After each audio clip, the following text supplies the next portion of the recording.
How would you react if, lying paralyzed with your heart still beating, you heard your wife of 30 years coldly sign your death warrant without a single second of hesitation? I am Lucas Gruber, 38 years old.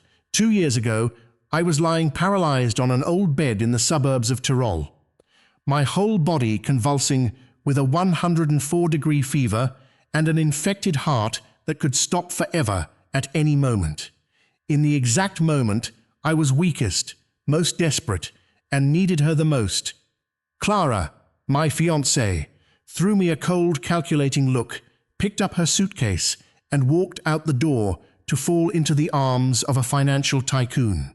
She ruthlessly threw me away like a failed investment. But Clara made a fatal mistake. She didn't know that her cruel betrayal that day was the opening shot to an earth-shattering secret, an ironic rebirth from the ashes, and the quietest but most brutal revenge of karma about to strike right down on her life. What really happened after that car drove away? Before I uncover this whole dark truth, please hit like, subscribe to the channel, and leave a comment to let me know what makes you the most curious. In 2012, my life was torn apart by a harsh telephone ring in the middle of the night. It wasn't an ordinary call, but the sound of death. The A8 highway police called, their flat, emotionless voices announcing that my parents, Klaus and Maria Gruber, had died in a horrific crash on the way to Rosenheim. At an age where I should have been steady enough to shoulder the family burden, I should have been the man to step up and take over the 150-acre alpine dairy farm they left behind in the Tyrol suburbs. But I didn't do that. I cowardly ran away. Instead of facing my parents' portraits and the empty cow sheds, I chose to hide from the pain. With a university degree in hand, I rushed back to the bustling capital of Vienna, hiding behind the title of a financial risk analyst. I buried my guilt in spreadsheets and suffocating high-rises, leaving my grandmother Elsa, a 90-year-old woman with veiny, calloused hands, to single-handedly prop up a massive estate. Occasionally, through brief phone calls, I heard her mention Sophie Wagner, the neighbor's daughter, who quietly came over to help her milk the cows and shoulder the fieldwork in my place. Sophie, at that time in my memory, was just a faint shadow, a muddy agricultural engineer I didn't care about at all. I was too busy chasing a much more glamorous illusion in Vienna. That was in 2015, when I met Clara Huber. Clara was the public relations director for a luxury hotel chain in the capital. She stepped into my life brilliantly like an expensive flower basket, proud, sharp, and always soaked in designer perfume. We rushed into each other with the passionate love of young people desperate to assert their status.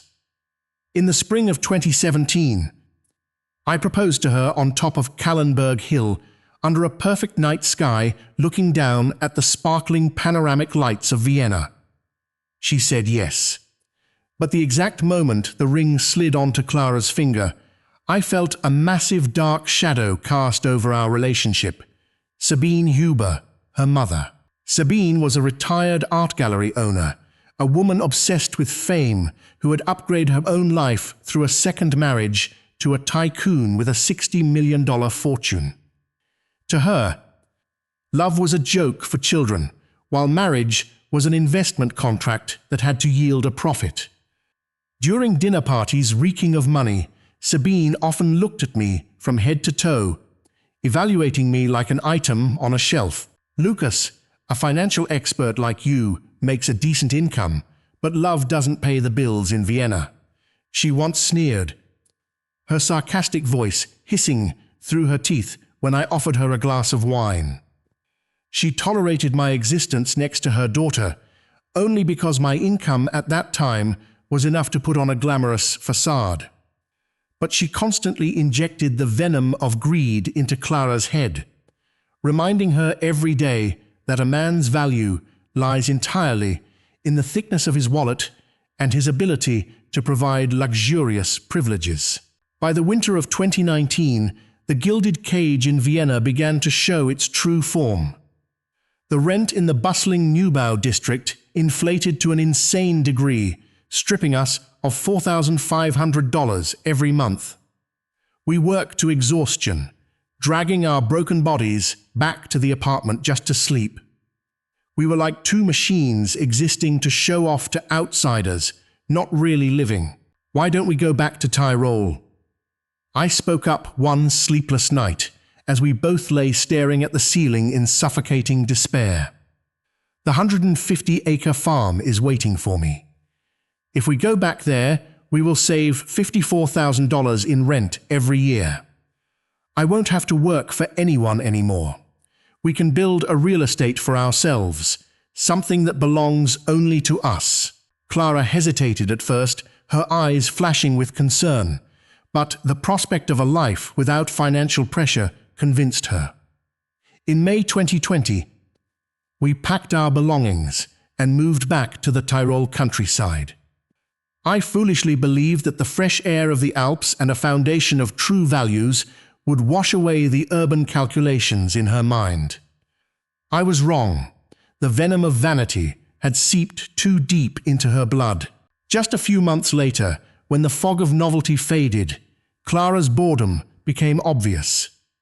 She hated the smell of fertilizer, hated the muddy boots, hated the melancholic silence of the suburbs. Instead of joining me and my grandmother to rebuild the farm, she locked herself in her room under the excuse of working remotely. And then the calls started. Those were hour-long phone calls with Sabine. I frequently heard whispers through the ajar door when walking down the hallway. Are you wasting your youth in that corner? He is just a broke farmer, Clara. You deserve a high-class life in Michelin restaurants, not to be buried here. Sabine's words were like drills, piercing the fragile defenses in Clara's mind. Every time she stepped out of the room after a call, my fiancé's eyes looked at me with a bit more coldness, resentment, and distance. She began to struggle, desperately yearning to return to the fake glamour. The most ironic thing was that right on this very farm, a quiet contrast was unfolding every day. Out there, on the lush green pastures, Sophie Wagner still appeared regularly. The quiet neighbor's agricultural engineer didn't say much, just silently helped my grandmother check the soil, monitor the dairy herd. Occasionally, I caught Sophie's steady gaze under the brim of her worn hat as she wiped the sweat from her forehead, a solidness, a strange, unconditional dedication, no complaints, no calculations. On one side was a fiancé, slowly turning into a stranger right in her own home. On the other was a quiet girl reaching out to hold on to what I had cowardly rejected. That contrast created an underlying conflict that tore at my mind every day. And then, destiny delivered a decisive blow to strip bare all the truths I always tried to avoid. December 2020. The cold of the Tyrol region cut through the skin. That evening, I was carrying bags of livestock feed into the barn when a sharp pain pierced my left chest like a knife. My vision went dark. I collapsed onto the cold snow, my body convulsing in a fierce fever that spiked to 40 degrees Celsius. Everything around me was blurry. My muscles ached as if being torn apart. When I woke up, the thick smell of antiseptic rushed straight into my brain. Head physician Felix Steiner was standing at the foot of the bed, his face showing a rare seriousness. "Mr. Gruber," he said in a deep voice, flipping through the medical record, "you have a severe case of viral myocarditis. You've lost 22 pounds in a short amount of time. Your heart is now so fragile and weak that any exertion, even the smallest, could cause permanent heart damage, or worse, leave you disabled for life." The death sentence hung over my head, cold and cruel. I lay paralyzed on the sickbed at home, IV lines wrapped around my body, every breath pulling a sharp pain in my chest. In the weakest, most panicked moment closest to the boundary of life and death for a man, I slowly turned my head sidways, desperately looking for a hand to hold, a warmth from the woman I had given an engagement ring. Clara was standing there in the corner of the room. But she didn't cry.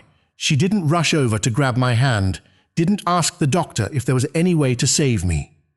She stood with her arms crossed over her chest, keeping a safe distance. I looked deep into her eyes, waiting for a look of concern. But no. Clara's eyes looked down at my ruined body, quiet and dry. That wasn't the compassionate look of a partner. It was the cold, sharp gaze of someone reevaluating an investment that had just reported a heavy loss. A naked, chilling calculation flashed through her head. The person lying on this bed is no longer of any use. And right at that second, as my heavy breathing echoed in the silent room, I knew the real nightmare of my life had just begun. That winter in the Tyrol region was long and cruel, but the biting cold outside could not compare to the chilling air that was slowly freezing my very bedroom. From a 38-year-old financial expert with so many ambitions, the viral myocarditis had drained me to the absolute core. In just a few short weeks, I lost 22 pounds. Over 10 kilograms of muscle just evaporated, leaving a skinny, haggard body sinking into the middle of a large mattress. I was completely bedridden, entirely stripped of my ability to work, having to maintain my life with labored, broken breaths. Dr. Felix Steiner was right. My heart was now as fragile as a pane of cracked glass, which could shatter and stop beating forever with just a single strained attempt to sit up. The boundary between life and death had never been so fragile. And right at that boundary, I craved to see the woman I loved holding my hand. But every time I struggled to open my eyes, Clara just stood there, keeping a safe distance from the sickbed, her arms crossed over her chest. Not a single tear, not a single comforting touch. Her designer perfume that used to intoxicate me was now lingering in a room reeking of medicine, creating a grotesque, freezing contrast. Instead of standing by to care for her dying fiancé, Clara spent her time on her phone. Through the wooden walls of the farm, during nights of delirious fever, I could still faintly hear her whispering back and forth with Sabine. Those calls were no longer complaints about the smell of fertilizer or mud. They had taken on a different tone, rushed, calculating, and full of pragmatism. You cannot bury your future in this rundown place, Clara. He is done. He is now just a penniless cripple. Sabine's voice hissed through the phone speaker, sharp as a razor, echoing into my eardrums. I have arranged everything. Maximilian von Weber, Senior Director of a private equity fund in Zurich. A man who can give you everything. You must leave that place immediately. I lay there, my chest tightening, not just because of the myocarditis. An invisible knife was slowly piercing through my chest, twisting every muscle fiber. They were openly dissecting the remainder of my life, like an expired commodity. To that mother and daughter, I was no longer Lukas Gruber, a man worthy of being loved. I was an investment project that had just officially declared bankruptcy, and they were quickly cutting their losses to redirect their capital to a new financial safe haven named Maximilian. February 2021. What had to come finally came. That morning, Clara walked into my room.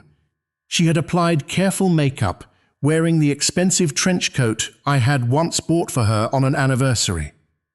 The sound of the wheels of her designer suitcase rolling heavily on the old wooden floor sounded like a hammer nailing a coffin shut. I have to go back to Vienna for a while, Clara said, her eyes avoiding mine to look out the window where the snowflakes were falling. There are some troubles at work I need to handle directly. My mother is also sick. I need to be by her side. She was lying, and she knew that I knew she was lying. But cowardice did not allow Clara to admit her own cruel nature. She picked up her suitcase and left, leaving me alone in the middle of a 150-acre farm without a single promise of a return date.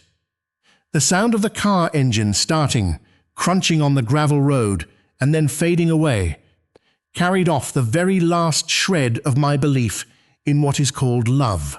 The days and months that followed were a pitch-black void.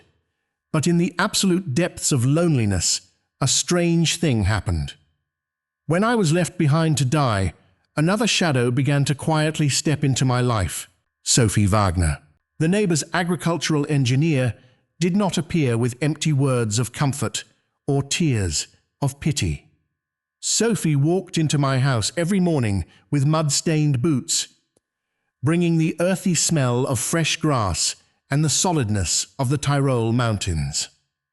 While Clara fled to luxurious restaurants in Zurich, it was Sophie's calloused hands that cooked every bowl of hot soup for me, readjusted my pillows so I could breathe easily, and carefully measured every dose of medicine, exactly according to Dr. Felix's prescription.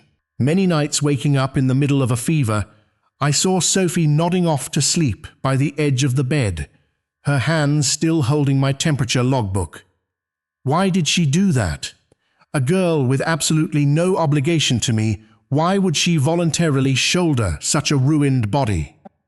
Sophie's unconditional dedication formed a massive question mark in my mind, a painful contrast to the woman to whom I had intended to give a wedding ring. Then the final fatal stab finally struck in April 2021. The phone rang. It was Clara. Her voice over the line was cold, crisp, exactly like how a human resources director announces the firing of an employee. "Lucas, we need to stop," she said without a single bit of hesitation. "I need my own space. I am sorry, but I cannot waste my youth waiting for a man who might never recover. I cannot bury my life with a penniless loser.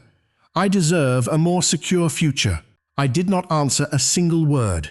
I did not argue, did not plead, did not scream, because I knew all sounds right now were meaningless to someone who had ruthlessly calculated every step to trample on my life and death to climb higher. I hung up.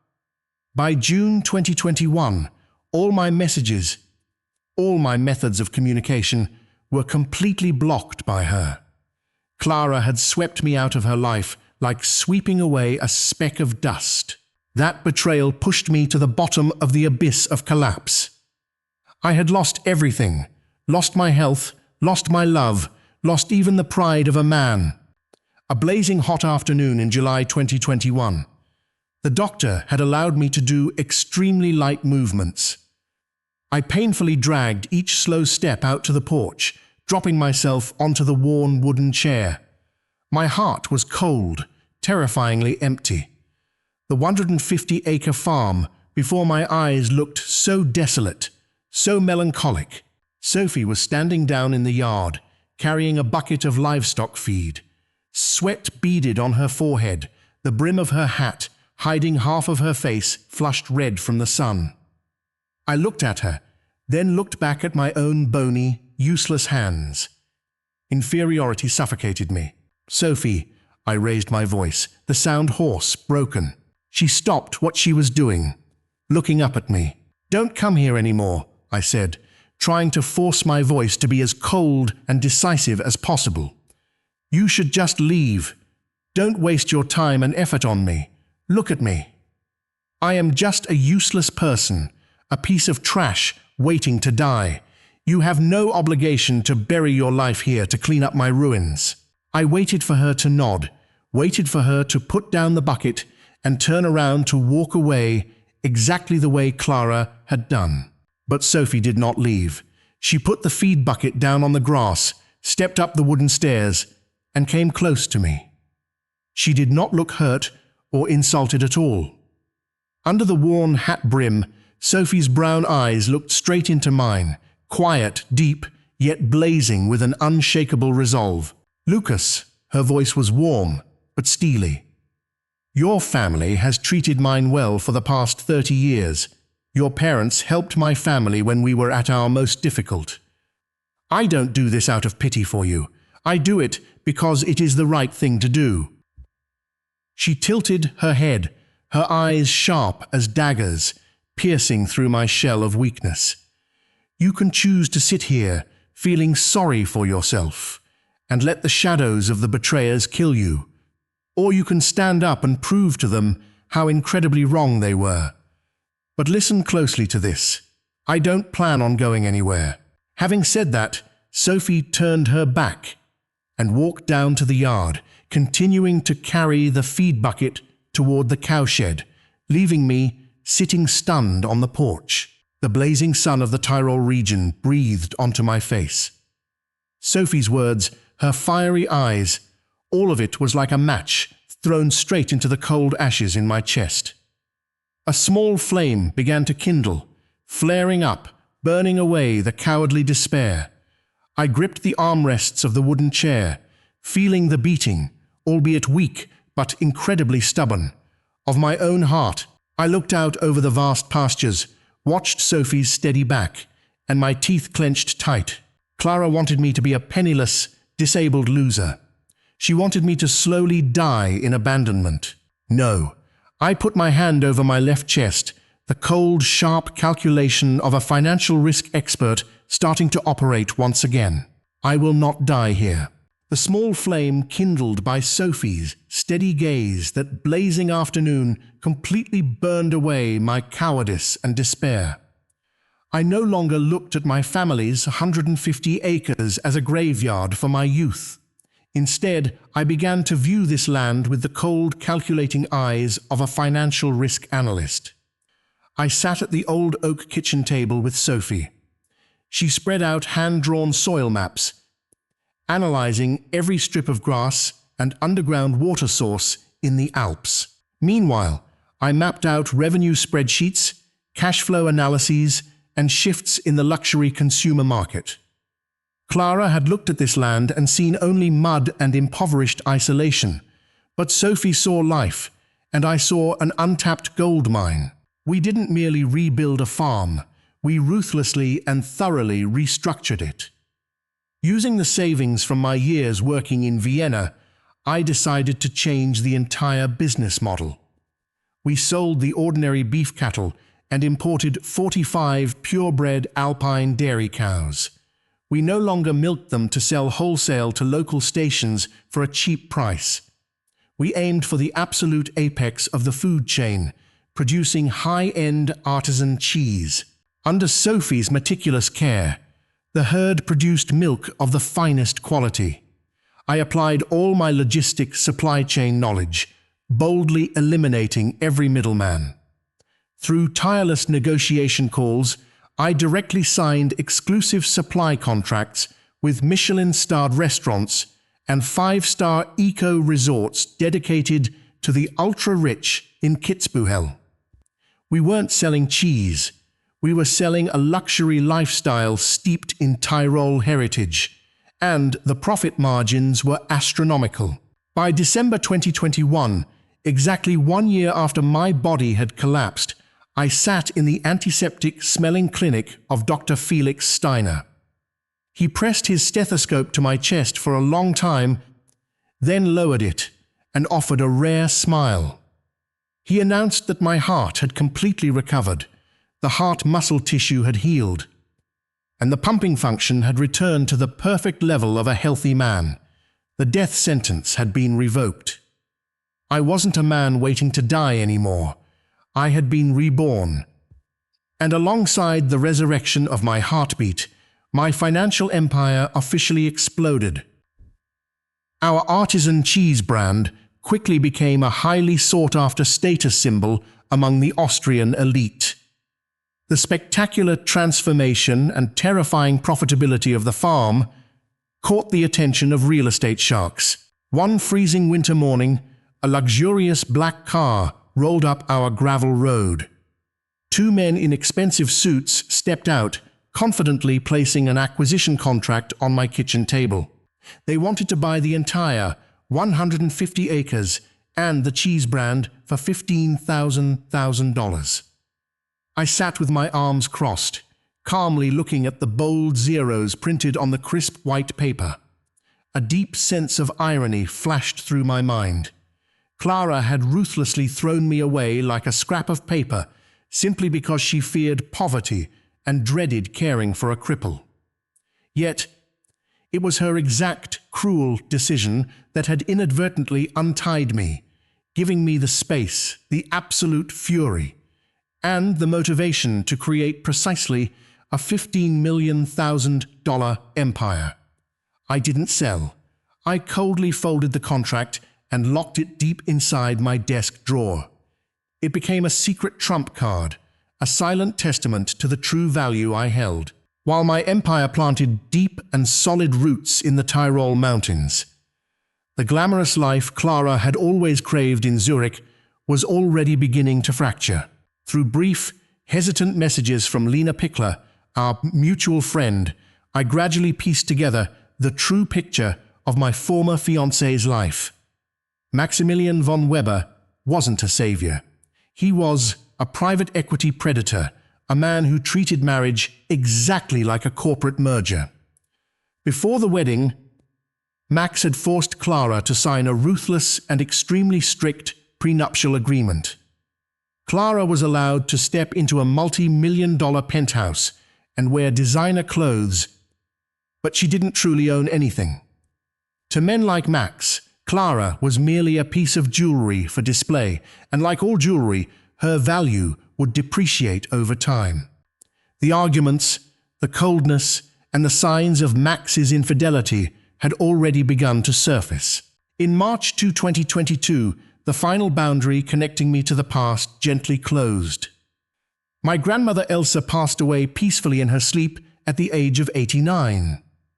That morning, I found her resting peacefully in bed, her face radiating absolute contentment. Beside her pillow was a sealed envelope with my name on it. In the letter, written with trembling but decisive strokes, she officially left this entire estate to me. But it was the final paragraph of the letter that made my nose sting. She wrote that she was incredibly proud of the man I had become, but she left me one final command. She told me never to be a fool a second time. Clara is a woman who only runs after the gleam of gold, she wrote, but Sophie is the woman willing to dig through the mud with you to find the gold. Sophie is the true precious gem of this land. Never let her slip from your grasp. I didn't need her to repeat it twice.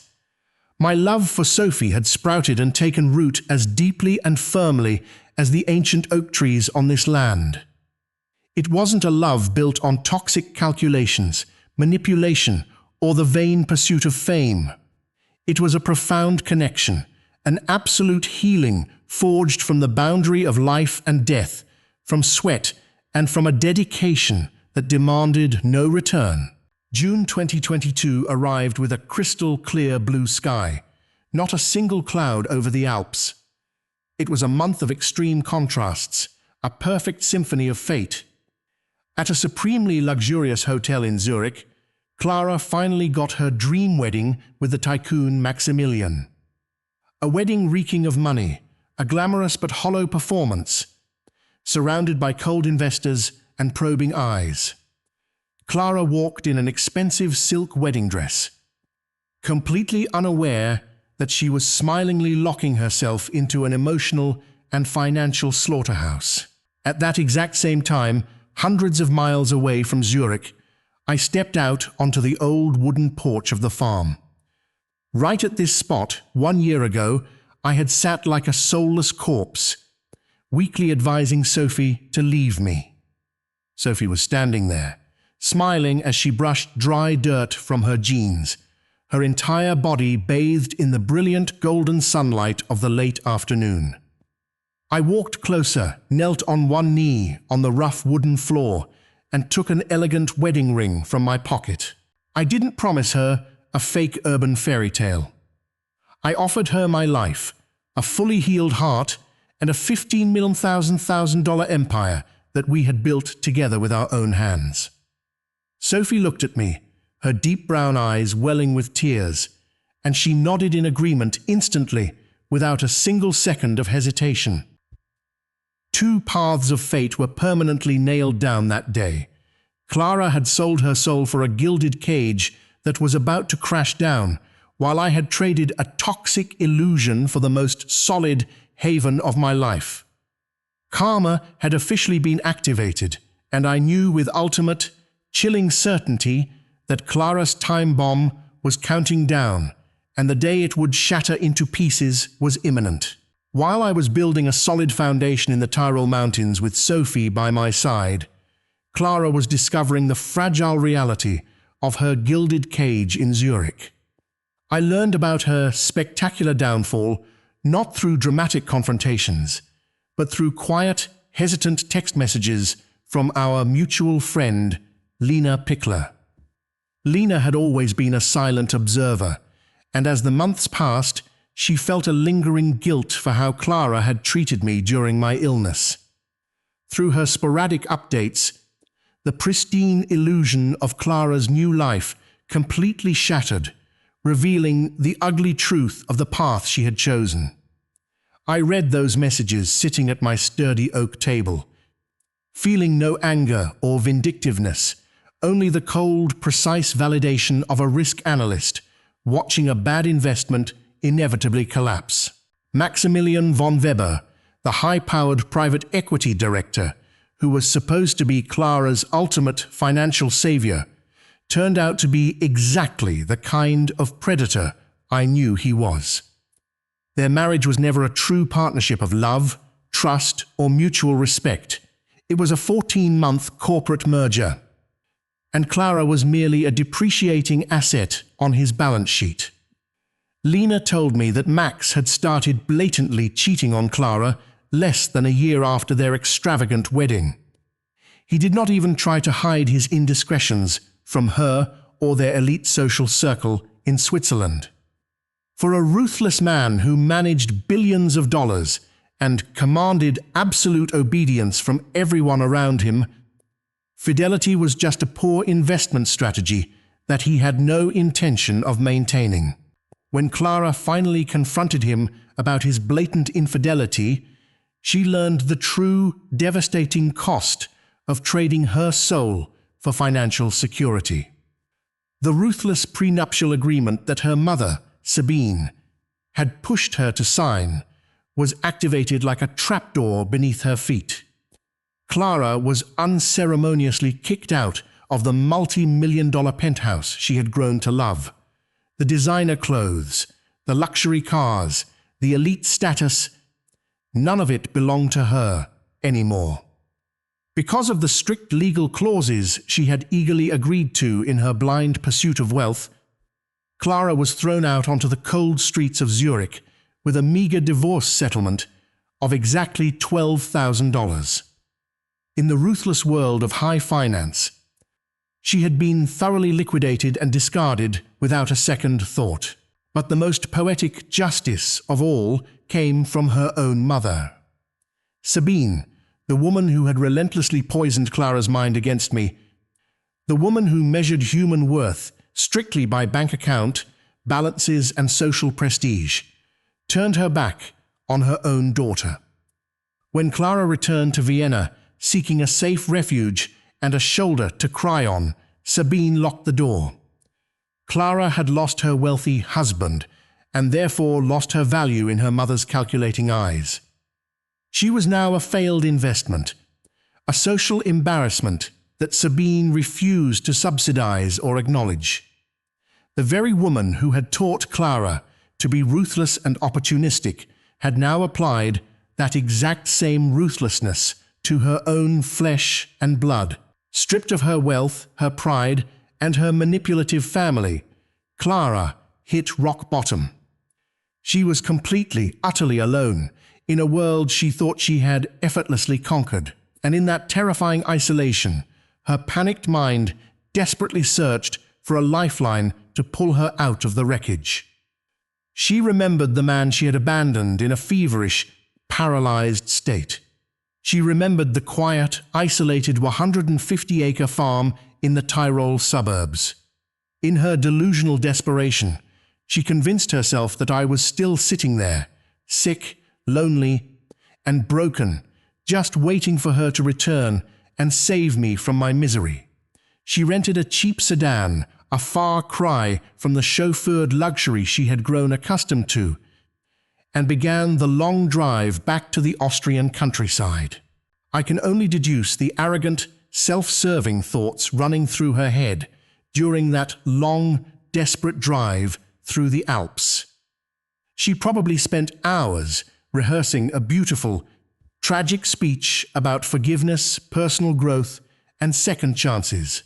She likely pictured a dilapidated farm with peeling paint, rotting fences, and empty cow sheds.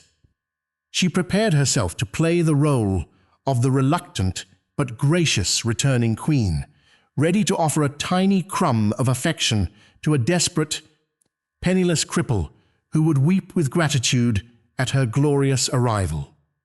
She was driving straight into a psychological trap of her own making, completely blind to the fact that the universe had moved on without her, and that the man she left behind had been entirely reborn. It was a crisp Sunday afternoon in October 2022, exactly 20 months after she had walked out of my bedroom with her designer suitcase and a heart full of greed. The Tyrol air was cool and smelled of fresh pine and the rich, earthy aroma of our aging cheese. Sophie and I just finished inspecting the newest batch of artisanal wheels in our state-of-the-art, climate-controlled cellar.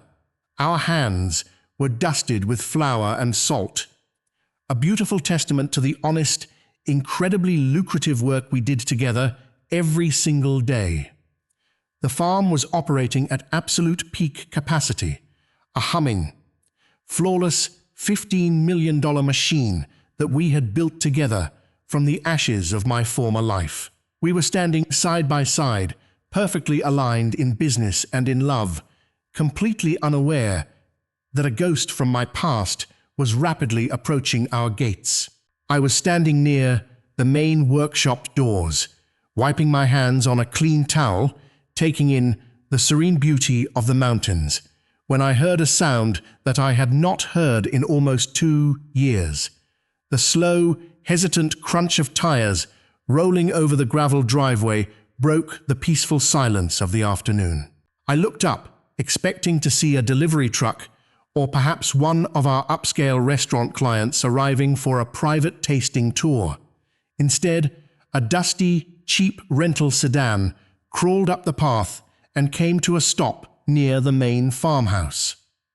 The engine sputtered pathetically before it finally died. The driver's side door slowly opened, creaking in the quiet autumn air. Clara stepped out into the golden sunlight. She looked nothing like the radiant, arrogant PR director who had coldly left me to die in a feverish sweat. She was pale, haggard, and visibly exhausted, wearing a wrinkled sweater and carrying the heavy, desperate energy of a woman who had lost absolutely everything she once valued. She kept her head down for a long moment, gathering her breath, likely preparing her facial expressions to deliver the grand, pitiful apology she had rehearsed for hours on the road. Then she slowly lifted her head and actually looked at her surroundings. I stood perfectly still in the shadow of the workshop and watched her entire reality collapse in real time. She froze, her breath catching visibly in her throat. Her eyes widened in absolute, paralyzing shock as she took in the magnificent scene before her. She did not see the rotting, abandoned farm she had eagerly envisioned. She saw a spectacularly renovated, multi-million-dollar agricultural estate. She saw the pristine, modernized barns equipped with the latest technology. She saw our 45 purebred alpine dairy cows grazing peacefully on the lush, meticulously managed pastures.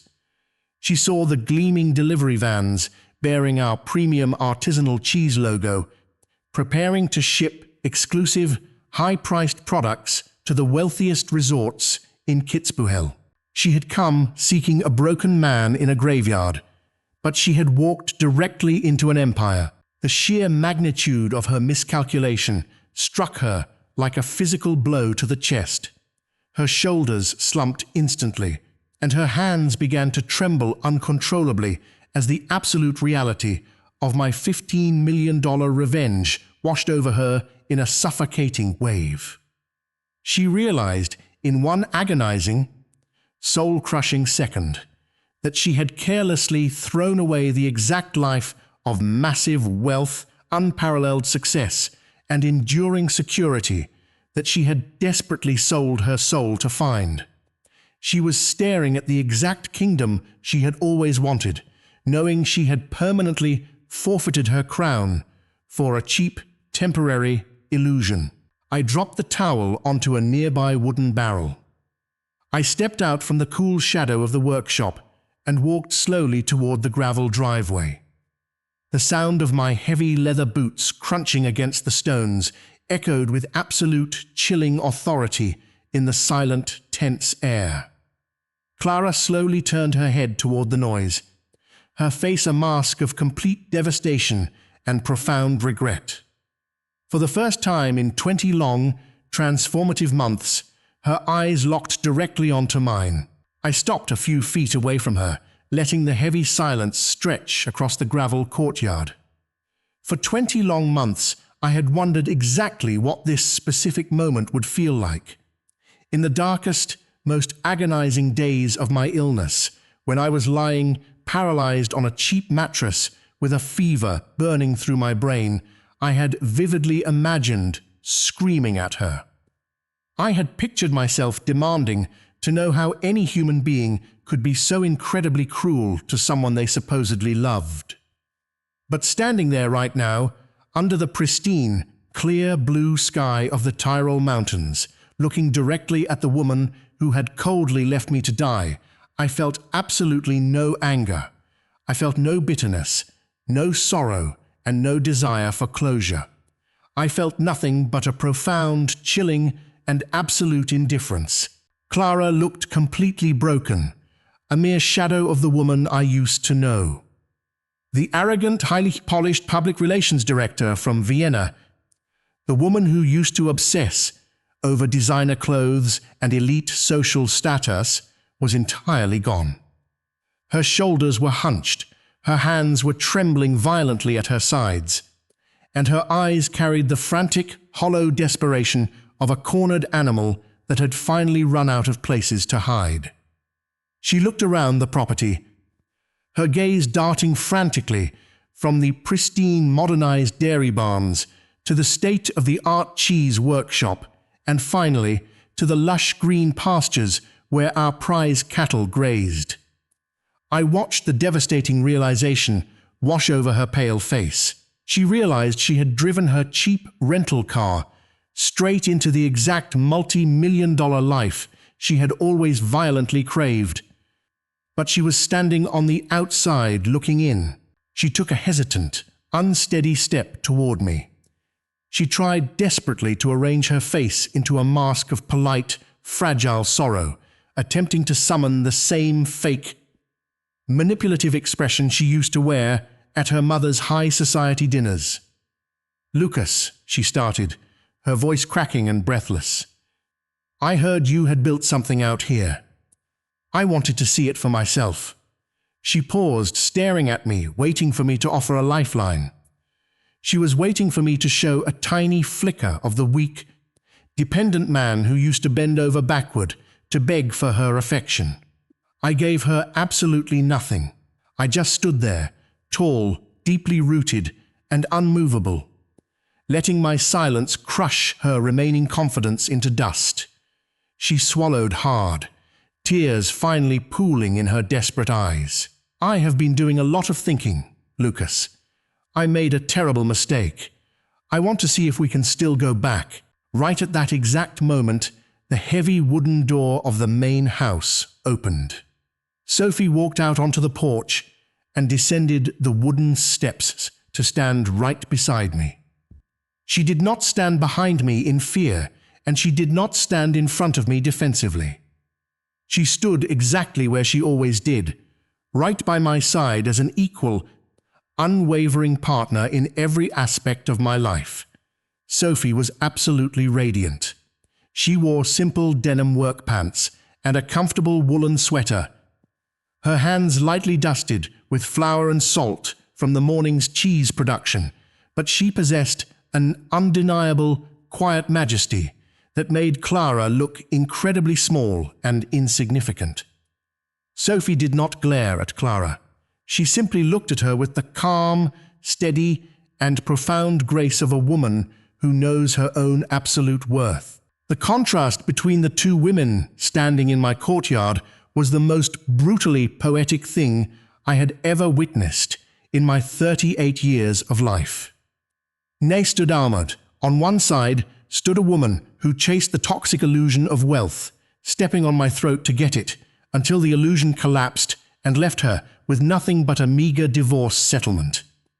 On the other side stood the woman who had willingly dug through the freezing mud with me, who had nursed me back from the brink of death without asking for a single thing in return, and who had helped me find actual enduring gold in this soil.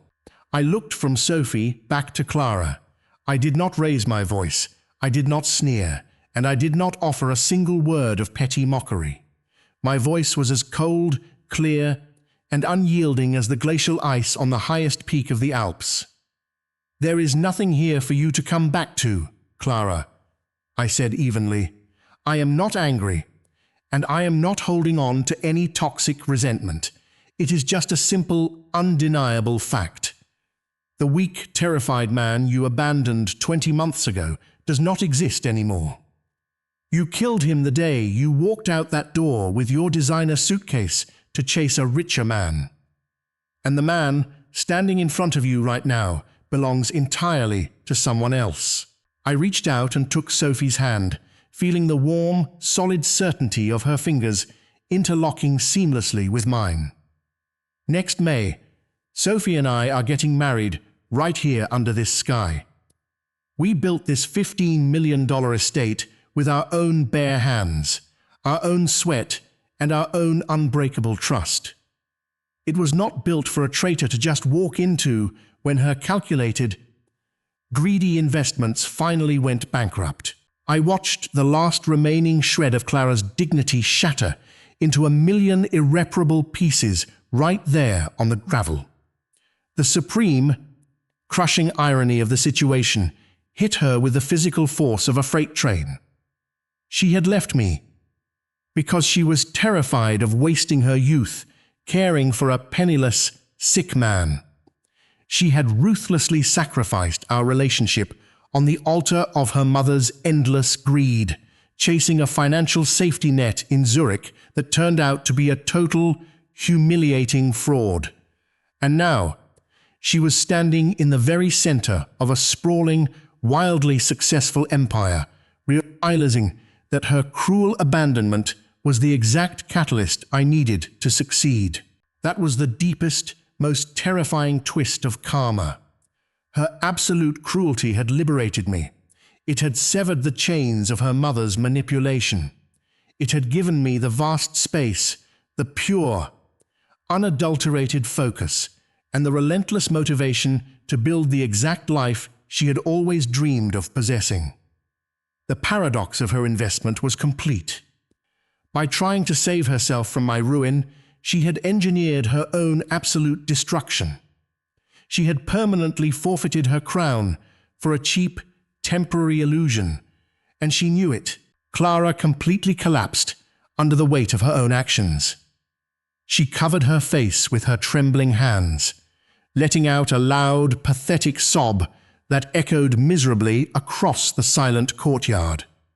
She wept for the millions she had lost, for the wealthy husband who had thrown her away like garbage, and for the massive, peaceful empire she was now permanently locked out of.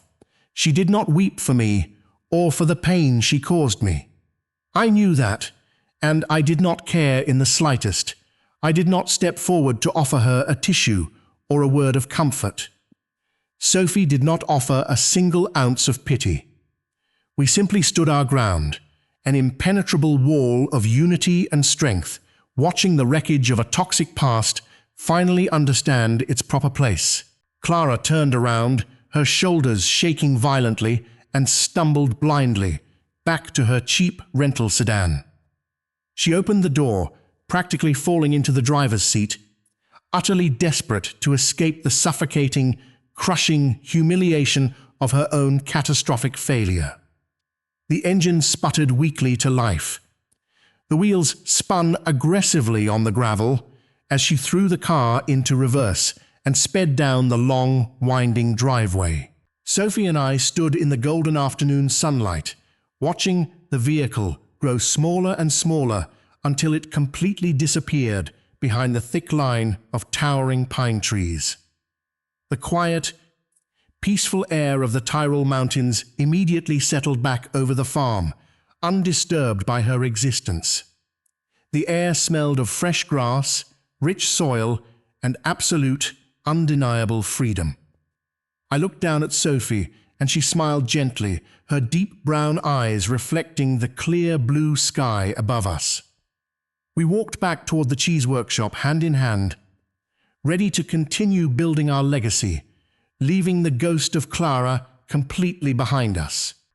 The universe had delivered its final, devastating verdict, the most terrifying and profound revenge you can ever inflict upon someone who maliciously betrayed you is not to destroy them. The ultimate revenge is simply to let them live, let them watch from the outside, and let them witness you reach a pinnacle of magnificent greatness that they will forever have absolutely no right to share. Thank you so much for listening to my story all the way to the end. If this journey of deep betrayal, hard-fought survival, and ultimate silent justice resonated with you today, please hit the like button and subscribe to the channel so we can continue bringing you more powerful, real-life stories. Before I go, I want to leave you with one vital piece of advice drawn directly from the darkest days of my own life. When someone clearly shows you that they only value you for what you can financially or socially provide, believe them immediately and let them walk away. Do not beg them to stay. Their departure is not a tragedy. It is the absolute clearing of toxic debris so you can lay the solid foundation for your own magnificent empire. Trust your own strength. Build your life exclusively with people who stay beside you during the fiercest storms, and always remember that your greatest, most undeniable success will forever yourselves, and I will see you loudest silence. Take care of yourselves, and I will see you in the next video.